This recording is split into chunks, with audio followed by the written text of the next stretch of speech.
Beautiful people, అందరూ ఎలా ఉన్నారు? అందరూ చాలా చాలా బాగున్నారు అనుకుంటున్నాను. మీరందరూ ఇంకా చాలా చాలా బాగుండడానికి మీకు ఔషధ గుణాలు ఉన్న చాలా మంచి ఒక కారప్పొడి చెప్పాలనుకుంటున్నాను అనమాట. అదే ములక్కాయ కారప్పొడి. ములక్కాయ ఆకులు ఉంటాయి కదండి, వాటిని మంచిగా తీసుకొచ్చుకొని బాగా కడిగి ఆరబెట్టుకోండి.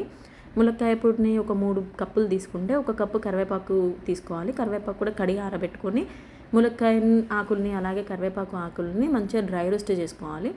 ఆ తర్వాత ఒక ప్యాన్లో ఒక గరిటెడు మినప్పప్పు, ఒక గరిటెడు శనగపప్పు, అలాగే ధనియాలు, అలాగే కొంచెం నువ్వులు, జీలకర్ర, కొంచెం మెంతులు వేసి వాటిని కూడా డ్రై రోస్ట్ చేయాలండి.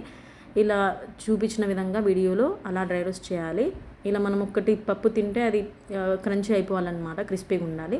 ఆ తర్వాత ఒక 6, 7 ఎండుమిరపకాయలు, కొంచెం ఎండు కొబ్బరి వేసి కూడా డ్రై రోస్ట్ చేసి అన్నీ కలిపేసి ఇలా మిక్సీకి వేసుకోవాలి. ఒక 7, 8 మీకు ఎక్కువ ఎల్లిపాయలు ఇష్టం ఉన్నైతే ఎల్లిపాయలు కూడా మంచిగా కచ్చపచ్చగా మిక్సీలో వేసేసుకోవాలి. ఆ తర్వాత అన్నీ కలిపి ఇలా మిక్స్ చేసుకోవాలండి. ఫైనల్గా కొంచెం సాల్ట్ కూడా వేసుకోవాలి. అండ్ ఈ స్పైసీ పౌడర్ చాలా అంటే చాలా మంచిదండి ఆరోగ్యానికి. ములక్కాయ ఆకులు ఎన్నో ఔషధ గుణాలు ఉంటాయి. సో ఇంత ఔషధ గుణాలు ఉన్న ఈ కారపొడిని మీరు తప్పకుండా ట్రై చేసి చూడండి.